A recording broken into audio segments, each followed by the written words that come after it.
جب آپ بیٹھ کر کے نکاح کی محفل میں وعدہ کرتے ہیں، ہاتھ ملاتے ہیں لڑکی کے باپ سے، اور وہ جو سفید ہری اور لال بک کے اوپر آپ سائن کرتے ہیں نا، آپ کیا سمجھتے ہیں اس کو؟ کیا وہ آپ کی بہت بڑی کامیابی کا کارنامے کا پروانہ ہے؟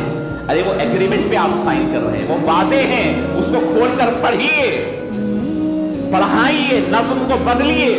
قاضی صاحب کو جب وقت مقرر کر رہے ہیں تو اس وقت قاضی صاحب اس کا زیراکس گھر میں بھیجیے۔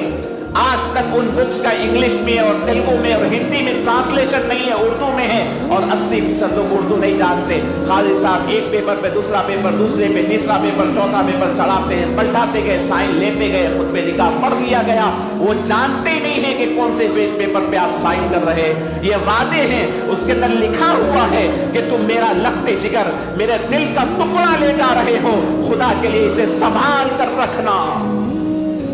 اور لے جانے کے بعد اس دل کے ٹکڑے کو تم کیسے ٹھوکر پر ڈال کر کے، کبھی وہاں سے شوہر ٹھوکر مارتا ہے، وہاں سے ننن مارتی ہے، وہاں سے ساس مارتی ہے، وہاں سے دیور مارتی ہے۔ ارے کسی کے دل کا ٹکڑا تم نکال کر کے لائے ہیں، وہ خدا اور رسول کا حکم مان کر کے نکال کر کے تیرے سامنے رکھ دیا تھا۔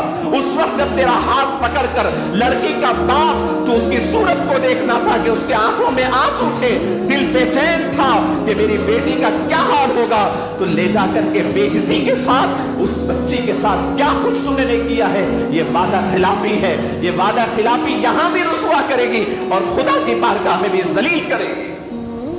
مسلمانوں کے گھر کے اندر بچیاں تڑپ رہی ہیں، بلک رہی ہیں، رو رہی ہے، سسک رہی ہے۔ ہم کب تک ان بچیوں کو اسلام کی دہائی دے کر کے ظلم برداشت کرنے پر آمادہ کریں گے؟ میرے دل کی بات کہتا ہوں، میرے پاس سیکنڈ اوپینین لیگل سیل ہے، یہاں پر بچیاں آتے ہیں، جان دے ماں برداشت کر لے، جان دے ماں زندگی کا معاملہ ہے، دوسری شادی نہیں ہونے والی ہے، گھر جائے گی تو باپ کو نقصان ہوگا، باپ پریشان ہوگا، اتنے لاکھوں کا خرچ میں ہے۔ ارے کب تک تمہاری عورتوں کو، بیویوں کو ہم سنبھالیں گے بتائیے؟ شادی کرنے کے بارے میں اس لیے بھی میں نے کہا ہے کہ نکاح سنت ہی نہیں، نکاح حرام بھی ہوتا ہے۔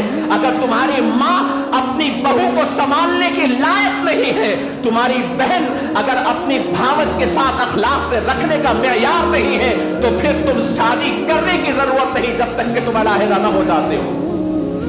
جانچو، بچی کو ٹھہرا کر کے، چلا کر کے، اس کے بال دیکھنا تو آتا ہے، بیٹھ کر اپنے ماں کے اخلاق بھی چیک کرو، اپنی بہن اور اپنی بھاوج کے بارے میں بھی سوچو، اس کے بعد دوسروں کے لخت جگر کو لے جاؤ، ورنہ تم لے جا کر کے لوگوں کے دل توڑ رہے ہیں، خاندان بکھیر رہے ہیں، بیمار ہو رہے ہیں ماں باپ لڑکی کے، تمہاری خاطر اچھے خاصے ماں باپ خرچ کے بھی بار تلے ہو جاتے ہیں، شوگر کے پیشنٹ بھی ہو جاتے ہیں، رات کی نیند نہیں آتی، گھر والے سو جاتے ہیں تو ٹکٹکی باندھ کر آسمان کی طرف نگاہیں بڑھاتی ہے ماں باپ، اور آنسو بہتے ہیں کہ میری بیٹی کس حالت میں پتہ نہیں۔ یہ مسلمان ہو سکتے ہیں؟ وَالْمُوفُونَ بِعَهْدِهِمْ إِذَا عَاهَدُوا، جب تم وعدہ کرو، وہاں مسجد میں بیٹھ کر کے نکاح ہونے والے نکاحوں کو میں نے دیکھا ہے، چند مہینوں میں آ کر کے طلاق کے پیپر لے آتے ہیں، سال دو سال میں طلاق کے پیپر لے آتے ہیں۔ اس دنیا کو سمجھ لیا گیا ہے کہ یہی رہنے والے ہیں۔ خدا کے لیے برداشت بھی کوئی چیز ہوتی ہے؟ تحمل نہیں، برداشت نہیں، کیریکٹر نہیں، صلہ رحمی نہیں، معاف کرنے کی طبیعت نہیں، ایک دوسرے پہ اثار و قربانی کی طبیعت نہیں، اور پھر لے جاتے ہیں بڑے اہتمام سے، پورے اسراف کے ساتھ شادیاں کرتے ہیں اور چند مہینوں میں طلاق کے کیسز لاتے ہیں۔ خدا کے لیے وعدے کی پابندی کرو۔ خدا سے تم نے وعدہ کیا ہے، دوسرے کی بیٹی کو لے جا رہے ہو، جہیز تو بہت دور کی بات ہے، وہ اپنا سینہ چیر کر کے اپنا لخت جگر تجھے دیا ہے، اس سے بڑا احسان تیرا کبھی نہیں۔ وَالْمُوفُونَ بِعَهْدِهِمْ إِذَا عَاهَدُوا، جب کسی سے وعدہ کرو تو اسے پورا کرو۔